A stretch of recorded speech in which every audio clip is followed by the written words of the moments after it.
Good morning বন্ধুরা, তোমরা সবাই কেমন আছো? আশা করছি ভালো আছো, আর আমরা কিন্তু বেশ ভালো আছি। তো সকাল সকাল একদম একদম ফার্স্ট মর্নিং ভিডিওটা করছিলাম, এই ফুলটা তোমাদের দেখানোর চেষ্টা করছিলাম যে ফুলটার মধ্যে মানে তো সুন্দর লাগছে, গাছটা আর কি অনেকটা উঁচুতে ছিল, সেই জন্য আর কি আমি টেনে নিচে নামিয়ে দেখানোর চেষ্টা করছিলাম। আজকে আমি তোমাদেরকে আমাদের বাড়ির চারপাশটা একটু ঘুরে দেখাবো, মানে এত সুন্দর ফাঁকা জায়গা না, ভীষণ ভালো লাগে। আর এটা যেহেতু একদম সকালবেলা, সেই জন্য চেষ্টা করছিলাম পুরোটা তো দেখো আমি নিয়ে চলে এসেছি আর কি। তো দেখো চারিদিকে জায়গাটা আর কি এত সুন্দর ফাঁকা না, তো সকালবেলা কিন্তু বেশ ভালো লাগে, তাই না? এত সুন্দর রোদ উঠেছে, তো সেই জন্য আমি জায়গাটা দেখানোর জন্য আর কি ঘুরছিলাম, মানে অনেক দিন পরে আমি বাড়ি গিয়েছি। তো আমার পার্সোনাল জায়গাটা খুব ভালো লাগে, মানে শীতকালেও যেরকম দিনের বেলা ভালো লাগে, তেমনই গরমকালে সন্ধ্যেবেলা। আর এখানে তেমন অফুরন্ত হাওয়া। আর আমার সঙ্গে সঙ্গী ছিল আমার দিদি, আমার দিদির ছেলে, আর আমার এই ছোট্ট কন্যা। ওরাও আসছে, তো আমিও ভিডিও করছিলাম, ওরাও আসছিলো আমার সাথে। তো আমরা 3-4 জনে মিলে আর কি ঘুরছিলাম, ঘুরে ঘুরে দেখছিলাম যে কোথায় কি আছে। আগে এখানে অনেক ফুল গাছ ছিল, ছোটোবেলায় আর কি খুব ফুল তুলতাম এখান থেকে, ভালো লাগতো। মানে আর কি যেটা আর কি ফুল চুরি করা বলে আর কি, ছোটোবেলায় আমরা খুব করতাম এগুলো। তো ভীষণ ভালো লাগতো। তো এটাই দেখাচ্ছিলাম যে কি সুন্দর ফাঁকা জায়গা। এখন তো অনেক বাড়ি হয়েছে, তো এইটাই হচ্ছে ঘুরে ঘুরে এবার এখন বাড়ি যাব। তো দেখো এবার আমরা, তো দেখো আমি এখানে চলে এসেছি বাড়িতে।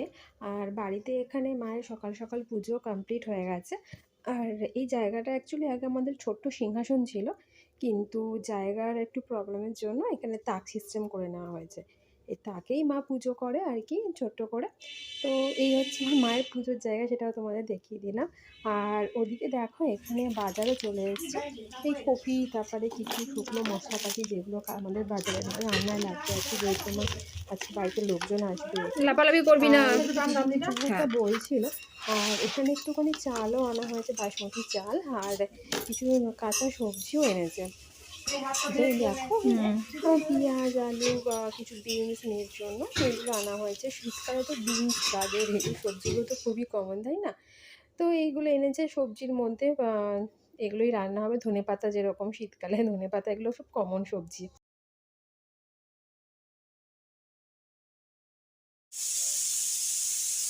খাইয়ে দেবে, খাইয়ে দেবে, দাও, খাই দাও।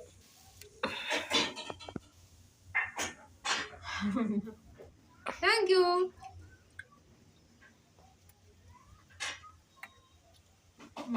ঠিক আছে। এতক্ষণ দেখাচ্ছিলাম যে মেয়ে আর কি আমাকে খাইয়ে দিচ্ছিল, নতুন একটা বায়না যে যখনই আমি খেতে বসবো ওনাকে আমাকে খাইয়ে দেবে। যাই হোক, এটাও একটা পরম পাওয়া, তাই না, একটা মায়ের কাছে। জানি না পরে বড় করে কতদূর খাওয়াবে, সেটা তো সম্ভব হয় না। যাই হোক, এখানে আমার মেজোমাসিও এসেছিলেন আর কি। মেজোমাসি এখানে ওই একটুখানি চিকেন আর কি বাঁচছিল, তো মটনও হবে আর চিকেনও হবে। চিকেনটা বাড়ির দুটো বাচ্চাদের জন্য, ওরা তো মটন খায় না, আমি তো ওদের বাচ্চার জন্য। আর মেজোমাসি আমাদের গল্প করছিলেন যে এই এখানে যে দেখতে দেখতে পাচ্ছ যে এখানে মাসি মাংসটা বাছছিল, মাসি গল্প আর আমি গল্প করছিলাম যে এখানে এই মাংসের যে মেটেগুলো হয় না, তো বলছিল যে মেটেগুলো নাকি দুধে ভিজিয়ে রেখে ওটা ফেলে দিয়ে তারপরে ক্যাপসিকাম, পেঁয়াজ, আদা, রসুন দিয়ে করলে নাকি দারুণ লাগে।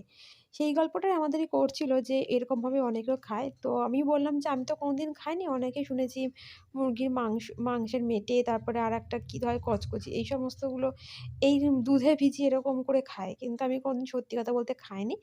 তোমরা যদি কেউ খেয়ে থাকো বা করো তো জানিও। আর গল্প করতে করতে এখানে মাংসটা ম্যারিনেটও করে নিচ্ছে। ফার্স্টে মাসি ভাবছিল যে কতটা আর কি রসুন টসুন দিলে আর হবে আর কি, সেই জন্য আন্দাজটা করছিল। তো গল্প করতে করতে পেঁয়াজ আর রসুন, টমেটো, টক দই ছিল, এই দিয়ে ম্যারিনেটও করে রাখলো। একটুখানি করে রাখলে কিন্তু জিনিসটা খেতেও ভালো লাগে।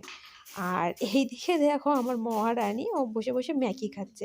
ও ম্যাগিটাকে কি বলে জানো? ব্যাগি। তো ও এখানে বসে বসে তো খাচ্ছে আর আমাকে দেখছে। আমি ওকে বলছিলাম যে খাবি খাবি, ও এই করে যাচ্ছে। আর এদিকে আমাদের 2 ঘরের কিন্তু চাদর পাতাটাও কমপ্লিট হয়ে গেছে। চাদর টাদর পেতে ঘরটর পুরো টিপটপ পরিষ্কার হয়ে গেছে, কারণ বাচ্চা থাকলে তো একটু ঘর দোর অগোছালো হয়েই থাকে, কিন্তু লোকজন আসলে তো সেটা করা যায় না। তাই জন্য দিদি ওগুলো সব কাজগুলো পরিষ্কার করছিল। তো 2টো ঘরেরই হয়ে গেছে, ওই ঘরটা দেখাতে পারি না। ঠিক আছে, যদি হয় তো দিবি, না হলে বলো বলো বলো। কি নেবে? চিকেনটা প্রেসারে দিও না। না কড়াইটি হয়ে যাবে, প্রেসারে দিবে কেন? প্রেসারে দিক না, প্রেসারে দিলেও খাবো। আর এইদিকে আমরা প্রেশার কুকারে দেব কি কড়াইতে রান্না করব, এই কনফিউশনের মধ্যে এসে গেছে আমার বাড়ির লোকজন। এই যে বাপি, মামুনি, আমার হাজবেন্ড, সে আমার কন্যা সন্তানটি তো এসেই তার বাবার কোলে উঠে পড়েছে। আসলে অনেক দিন দেখেনি তো, ও দেখে আর কি ভাবছে যে কী হলো ব্যাপারটা, এতদিন তাহলে ওরা কি ছিল না আমার সাথে।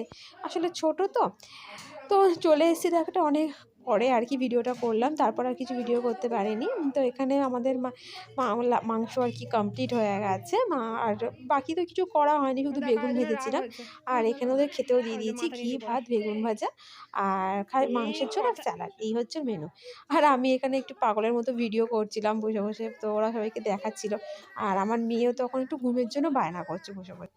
আর এইদিকে আমি এখানে যখন খেতে বসেছি, মানে মেয়ে সব পরে, তখন আর কি এখানে আমার হাজবেন্ড উনি ভিডিও করছেন, দিয়ে বলছে তুমিও দেখাই তুমি খাচ্ছ। তো আমি সচরাচর এরকম খাওয়ার ভিডিও কিন্তু কোনোদিন করবো ভাবিনি, ভীষণই লজ্জা লাগছিল, তাও আর কি করছে, এই চলছে। তো চলে এসেছি, এটা একদম সন্ধ্যাবেলা যাওয়ার আগে, মানে আমরা সবাই মোটামুটি অলমোস্ট রেডি, পুরো এবার বেরোবো। তো আর কি সবাই আর কি প্রত্যেকেই তিনজনের, মানে দিদিও বাড়ি চলে যাবে, মাসিও চলে যাবে, আর আমি তো যাবোই। তো প্রত্যেকেই খাবারটা করে নিয়ে যাচ্ছিলাম, কেন পৌঁছতে অনেকটাই রাত হবে, তখন গিয়ে কিছু করা হয়তো সম্ভব হবে না। তাই জন্য প্রত্যেকেই কিন্তু আমরা খাবারটা করে নিয়ে যাচ্ছিলাম। আর সকালের কিছু ছিল, তো সেগুলো নিয়ে যাবো, তাহলে আর অতটা চাপ থাকবে না। তো আস্তে আস্তে আমরা সবাই এগিয়ে পড়ছি। আবার কবে আসবো, কি করবো জানি না, মন তো একটু খারাপ লাগেই, কিন্তু খারাপ লাগে কি করা যাবে, যেটা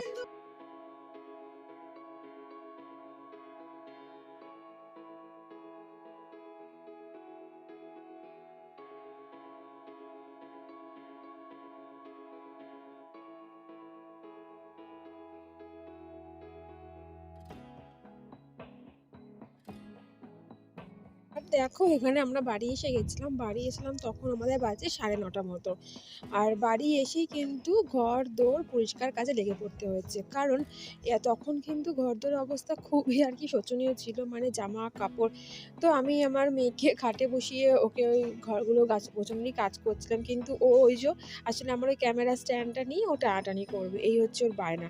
তো ওকে নিয়ে আমাকে করতে হচ্ছে, তো সব কিছুই ঘর দোরগুলো গোছাচ্ছিলাম, সবটা তো আজকে সম্ভব হবে না, বাট তাও করছি। আর হ্যাঁ, তোমাদের আর একটা কথা বলে রাখি, আমি কিন্তু বেশ কিছুদিন প্রায় আমি ভিডিও আপলোড করতে পারিনি, মানে ভীষণভাবে ডিসকন্টিনিউ হয়েছে।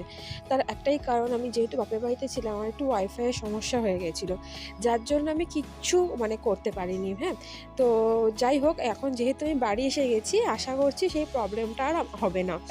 আসলে কি বলতো, সব কিছু যেটা চাই সবসময় কিন্তু সেটা পাওয়া যায় না। ভেবেছিলাম যে ওখানে গিয়ে পুরোটাই কন্টিনিউ করবো, বাট হয়নি, হয়ে উঠলো না। তো কি আর করা যাবে, সবসময় এখন তো আর তারপরে চলে গেছিলাম ওয়াইফাই কিন্তু আমি খেতে, খাওয়া দাওয়ার পরে আবার চলে এসেছি, এসে তখন সব ঠিক হয়ে এইগুলো যাবে। কাজগুলো করছিলাম, তো এবার তারপরে কিছু করিনি। আর এই যে দেখছো সাইডের যে এই যে মানে খাটের দিকে যে এগুলো দিচ্ছি না, এটা কিন্তু আমার মেয়ের জন্য। আসলে ও ভীষণভাবে না, ছোটোবেলায় এই উঁচু যে জায়গাটা আছে মাথায় ভীষণভাবে ধাক্কা লাগতো শুতে গিয়ে, মানে ও ঘুরতো বা কখনো উঠে বসে দিয়ে শুতো। তো তার জন্যই তারপর থেকে আর কি এই এই কাঁথাগুলো বা কিছু কম্বল আছে, যেটা আমি মোটা করে ভাঁজ করে ওতে দিয়ে দিই, যার ফলে ওর মাথায় আর কিছু লাগে না। তো এই হচ্ছে ব্যাপার। যাকে তোমাদের ভিডিওগুলো কেমন লাগছে একটু জানিও। এখন যখন ভিডিওটা স্টার্ট করলাম, এখন কিন্তু প্রায় বাজে রাত্রি 11:30, মানে খাওয়া দাওয়া করে তারপরে এখন আমার মেয়েও ঘুমিয়ে গেছে, সবাই ঘুমিয়ে পড়েছে। আমি কিন্তু আমার এই ব্যাগ ট্যাগ নিয়ে গোছানোর পালায় বসেছি। কেন কি বলতো, যখনকার কাজটা না করি না, কাল সকালে আবার সংসারের কাজে ঢুকে পড়লে এই কাজগুলো অনেক লেট হয়ে যায়। তো যাই হোক, ভিডিওগুলো কেমন লাগছে জানিও, আমি আমার কাজ কন্টিনিউ করতে থাকি, দেখি কখন শেষ হয়। তোমরা সবাই খুব ভালো থেকো, সুস্থ থেকো, আমার ব্লগগুলো কেমন লাগছে জানিও। আর দেখা হচ্ছে নেক্সট ব্লগে, ততক্ষণ তোমরা আমার ব্লগগুলো দেখতে থাকো। চলো টাটা সবাই।